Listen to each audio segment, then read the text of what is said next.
Thomas Stonewall Jackson, Tom or Stone to his friends and family, looked forward to the upcoming weekend as he drove home that afternoon from work.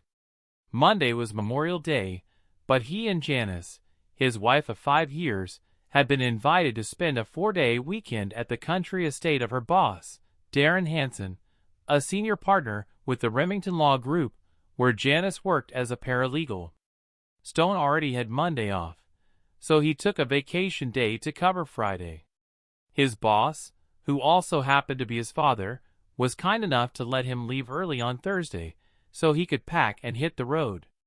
The drive to Darren's estate would take about 3 hours, given the freeway traffic and the narrow, winding roads leading to the property. He had high hopes for the weekend. Things had been a little rough with Janice over the last couple of months. She had become somewhat distant, often snapping at him for no apparent reason. Their physical intimacy, once a frequent and enthusiastic part of their relationship, had dwindled to a rare and reluctant occasion. Being a concerned and loving husband, Stone had tried to reach out to Janice, hoping to help her through whatever was troubling her. But she would simply shrug him off, telling him she needed to handle it on her own. Worse yet, Janice constantly rejected his attempts to reconnect physically or even emotionally, often pulling away when he tried to hold her or offer comfort. The situation was becoming unbearable for him, and he began to wonder if she was involved with someone else. Then, she told him they had been invited to her boss's country estate for the weekend to celebrate her promotion. Promotion? Tom asked, confused. You never mentioned anything about a promotion. How long has this been in the works? A couple of months now, Janice replied. I'm sorry, I should have told you sooner. Is that why you've been so distant lately? I guess so, she said quietly. I'm sorry, sweetheart. I didn't mean to take it out on you. I've just had a lot on my mind. Tom smiled and wrapped his arms around her, though he felt a twinge of sadness when she flinched slightly. I can imagine, he said, trying to stay positive. And here I was, worried that you might be having an affair. He felt her tense up for a moment, but then she relaxed. Of course not, Janice said. I would never do that to you. He heard the words, but there was something in her tone that didn't quite convince him. I'm glad to hear that, Tom said, though his unease was growing. You know, that's one thing I couldn't tolerate. I know, Janice said softly. So, do you think you can get off on Friday? A few days in the country would do us both a lot of good. Sure, I have plenty of vacation time. We can leave Thursday after I get off work if you want. That would be wonderful, she said, her mood brightening. I'll let Darren know, and have everything packed by the time you get home. I promise it'll be a weekend you'll never forget. Stone thought about those words as he filled up the gas tank on his new Ford F-150, a four-wheel drive pickup. A weekend he'd never forget. He could only hope she meant that in a good way. But a part of him had mixed feelings, especially after the rather serious discussion he'd had with his father and uncle earlier. He pulled into the driveway, cut the engine, and headed into the house. True to her word, Janice had everything packed and ready to be loaded into the truck. He checked his bags, making sure his stuff was packed and ready. He was impressed that Janice had even packed his toiletries in his overnight bag. Then, he glanced at the other bags. You've got enough here for a week, he joked when she walked into the room wearing cutoffs and a t-shirt. I thought we were just going to the country for the weekend. You know I like to be prepared for anything, she teased. Why don't you get the stuff loaded up, and I'll finish up here? He saw that she had sandwiches on the counter, and was packing a picnic basket with snacks and drinks for the ride, just like she used to, when they took weekend day trips. Sounds good, he said with a smile. Maybe this weekend would turn out better than he expected. He loaded everything into the truck, helped Janice finish packing the food, locked the house, and set off for what he hoped would be a relaxing weekend in the country.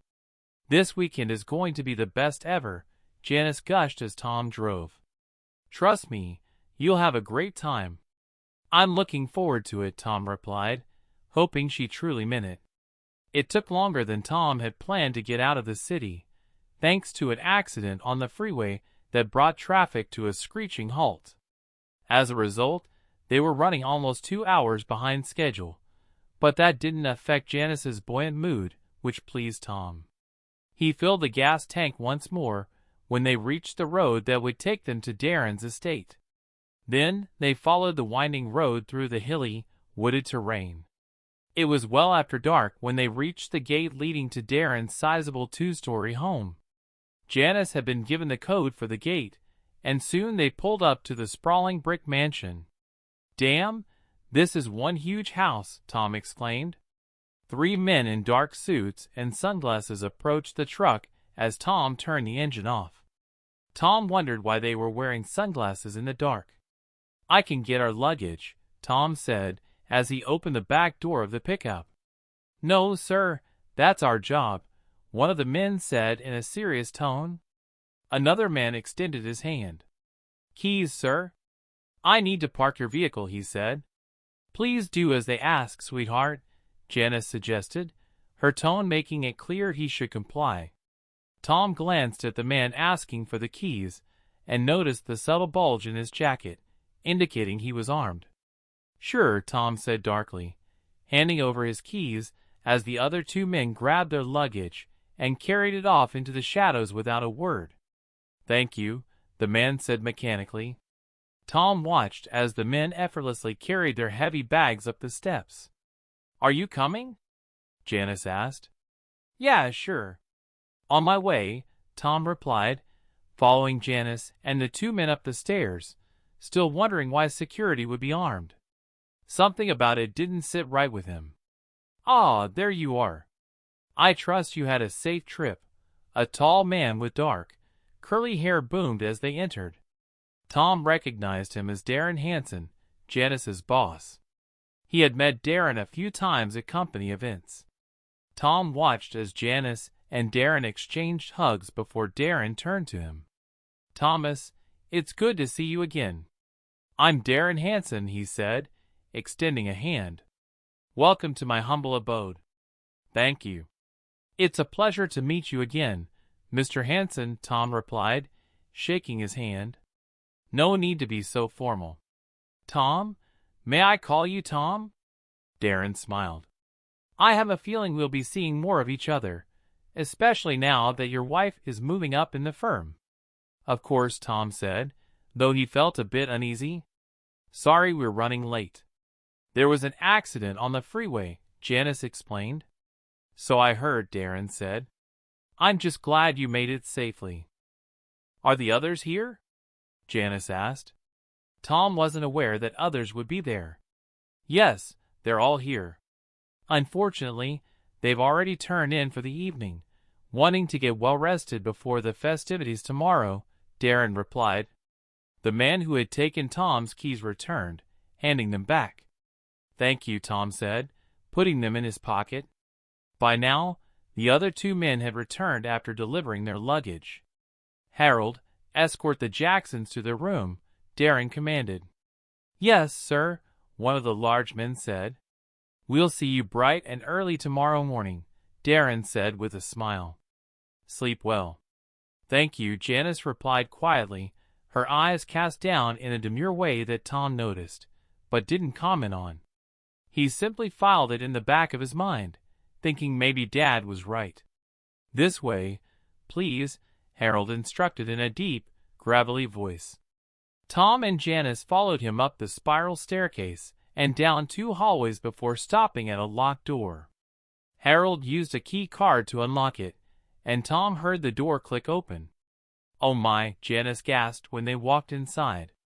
The room was spacious and well appointed, complete with its own bathroom, a double vanity, a large television opposite the king-size bed, and a gas fireplace that took up most of one wall. "This is very nice," Tom said, forcing cheerfulness as he took in the room. "I'm glad you approve," Harold said. He pulled out 2 key cards, handing one to Janice and the other to Tom. "These are your keys to the room." Keep them with you at all times. Breakfast will be served at 7:30 tomorrow morning. Good night. Good night, Janice replied as Harold left, closing the door behind him. This is a very nice room, Tom repeated as he began hanging his clothes in the closet. Yes, it is, Janice agreed. Tom noticed she hung her garment bag in the closet, but didn't take her clothes out. So, who are these other people Darren mentioned? Tom asked. Oh, just some bigwigs from the firm, Janice replied, avoiding his gaze. In this new position, what exactly is it? Tom pressed. I'm Darren's new executive assistant, Janice explained. The position comes with a healthy pay increase, but I'll have to travel from time to time. Are you okay with that? Tom asked, his tone cautious. As long as it doesn't interfere with our lives, that's fine. But you know we've talked about starting a family. I know, Janice said quietly. The last time was 3 years ago. 2 days later, his older brother Andrew was tragically killed by a drunk driver. A year before that, his mother had suffered a stroke just 12 hours after his dream, passing away 24 hours later without ever regaining consciousness. Tom sat up in bed, sweat pouring off his body. He glanced at the digital clock on his nightstand. It read 4:15 a.m. Though it was still early, Tom felt the urge to contact his father. He grabbed his phone from the nightstand, but noticed there was no signal. Quietly, so as not to disturb Janice, he slipped out of bed, donned his trousers and t-shirt, and put on his shoes. Taking his keycard, he opened the door, and was met with one of Darren's armed security men stationed at a small desk in the hallway. The man in the dark suit and glasses looked up as Tom emerged. Is there a problem, Mr. Jackson? The large man asked. I need to use a phone. There's no cell service here, Tom replied. Who do you intend to call? My father. It's important, Tom told him. This way, sir, the man said, standing up. Tom followed him to a smaller room just off the hallway. You can use that phone, he added, gesturing to a phone resting on a small table next to a chair. Just dial 9 for an outside line. Thank you, Tom said, sitting down in the chair. He began dialing his father's number, then glanced up at the man still standing in the doorway. Can I have some privacy, please? He asked. Of course, the guard said, turning away from the door. Tom couldn't believe the nerve of the man, and he wondered why he was armed. He finished dialing and waited as the line rang. His father picked up after the third ring. Hello? Who is this? His father asked. Tom could tell the older man had just been woken up. Hi, Dad. It's me, Tom. Sorry for calling so early in the morning. I just wanted to make sure you were all right. I was in the middle of a really nice dream, remembering your mother, but I'm okay. Tom, did you have another one of your dreams? Yeah, Tom said quietly. He could hear his father sigh on the other end of the line. Same as the one you had before Andy's accident? Exactly the same, Tom replied. I see. Thanks for letting me know, son. I'm doing okay, but I'll keep a sharp eye out. Why don't you try to get back to sleep? Okay, I will, Dad. I just wanted to let you know. I appreciate that, son. I'm fine though, I promise. You're stuck with me for a while yet, his father assured him. Remember what I said and watch your back. They ended the call, and Tom walked back to his room. Everything okay? The guard asked. Yeah, everything's fine, thanks, Tom said before opening the door to his room. He undressed and climbed back into bed. Janice groaned softly as she rolled over to face him. Where did you go? Is everything okay? She asked, still groggy. Yes, everything's fine. I just had to call Dad, Tom said. Oh, she murmured before rolling back onto her side. From her breathing, Tom could tell she had already fallen back asleep. He closed his eyes, but sleep eluded him for another hour as he kept thinking about the disturbing dream. Tom rolled out of bed at 6 a.m. and went to the bathroom to start his morning routine. Afterward, he took a quick shower and changed into a clean pair of jeans and a polo shirt. Janice followed him into the bathroom after he opened the blinds. Standing by the nightstand, Tom gathered his watch and wallet and looked out the window. He noticed the wrought iron bars attached to the outside of the window and wondered why they were there. There was no landing below, and the concrete pad of the driveway was at least 25 feet down. Looking outside, Tom saw a helicopter on a pad about 50 yards from the house. He hadn't seen it before. It was dark when they arrived the previous night. He also noticed guards carrying what looked like AR-style rifles slung over their shoulders. Tom couldn't help but wonder if Darren was expecting trouble. "Are you ready for breakfast, sweetheart?" Janice asked as she came out of the bathroom. "Ready as I'll ever be," Tom said, snapping his wristwatch on. "What happened last night?" she asked.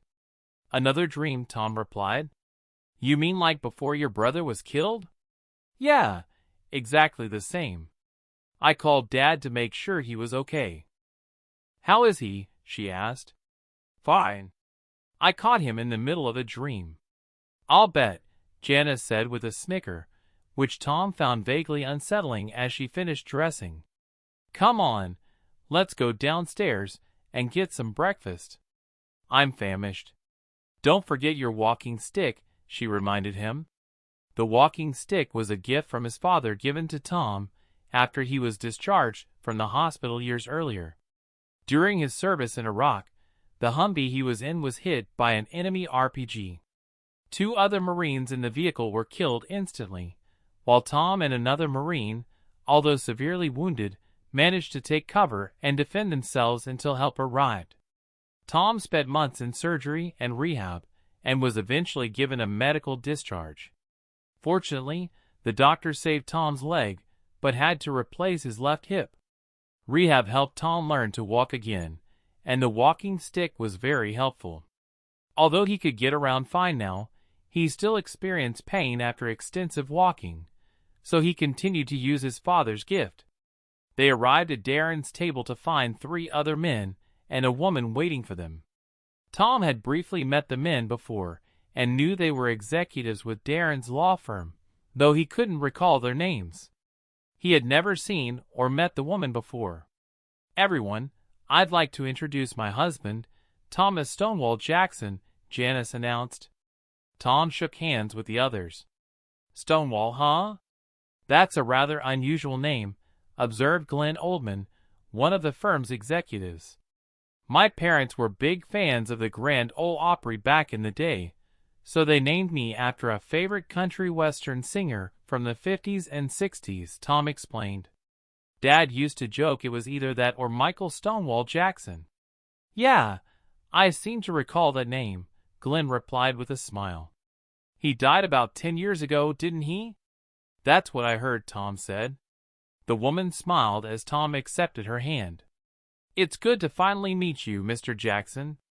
I've heard a lot about you." "I'm Eve Carson," she said. "Pleasure to meet you, Miss Carson. Please call me Tom." "I hope you've heard at least a few good things," Tom replied. "I have heard a lot of good things, and I have a feeling we'll be spending a lot of time together this weekend." "Oh?" Tom asked. "Why is that?" "With Janice's new position, there are going to be a lot of changes in your life," Darren stated before Eve could respond. "Adjust? And why would I need to adjust to my wife's promotion?" Tom asked, a bit concerned. He looked at Janice for an explanation, but none was forthcoming. "It's complicated," Darren said bluntly. "Let's eat breakfast first, shall we? Maybe we can get to know each other a little before we get into the details."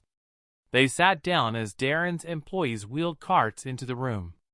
Tom watched as they placed dishes of eggs, bacon, toast, and fruit in front of everyone. Another employee walked around the table pouring coffee into their cups. Tom also noticed the armed security men stationed on either side of the door. "So Tom, why don't you tell us a little about yourself?"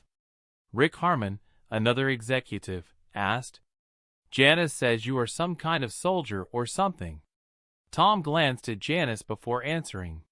He had told her a bit about his service, but it seemed to have gone over her head. She thought anyone in a green uniform was in the army. I was in the military, but never a soldier, Tom replied, taking a bite of his scrambled eggs, which he found delicious. Oh, what were you then? Rick asked, glancing at Janice.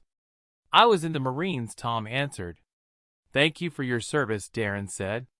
What did you do in the Marines, if you don't mind my asking? Not at all, Tom said. I was a scout sniper assigned to a force reconnaissance unit when I was wounded. Scout sniper, huh? Mused Ryan Jones, the third executive at the table. So basically, you kill people, right? Tom noticed the glances exchanged between the other executives and the security men before replying. I suppose that's one way of putting it. The glances turned into looks of concern, and Tom wondered what was happening. 32 enemy soldiers didn't finish their missions, he added lightly, but with a tone that suggested a serious edge. I haven't had to kill anyone in several years, though. Interesting. You never told us this, Janice said, with a slight tightness in her voice, looking at Tom. She flushed slightly. It's not Janice's fault, Tom said before she could speak. I never told her exactly what I did in the service, partly because some of it is still classified and partly because that's a period of my life I'd much rather forget. But now you're an accountant, is that right? Rick asked hurriedly, breaking the tension.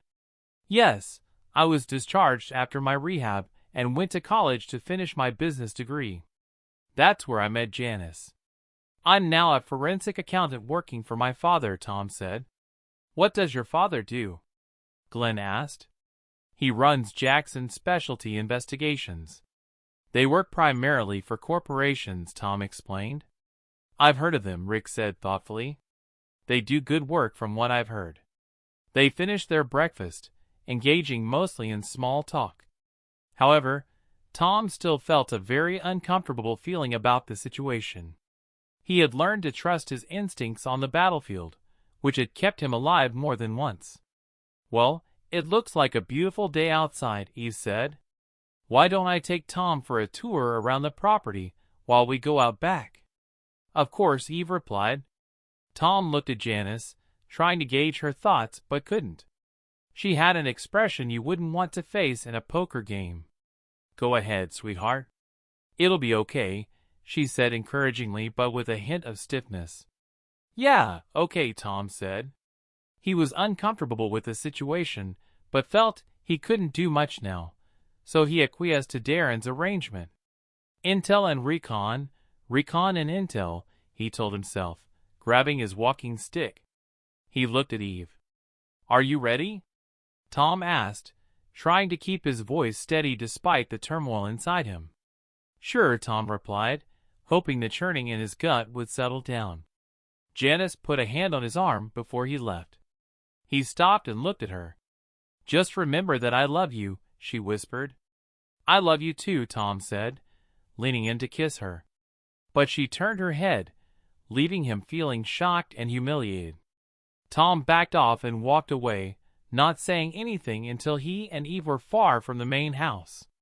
Tom couldn't help but notice the heavily armed security men not far from them. With Eve's back to him, Tom pulled out his phone and activated the voice recording app. He saw he had a weak signal but enough to make a call, then put it back in his pocket. It's so beautiful out here, Eve said, trying to break the ice. Yeah, Tom replied in a non-committal tone. They reached a wooden park bench overlooking a small pond and stopped. Eve sat down, so Tom followed her lead.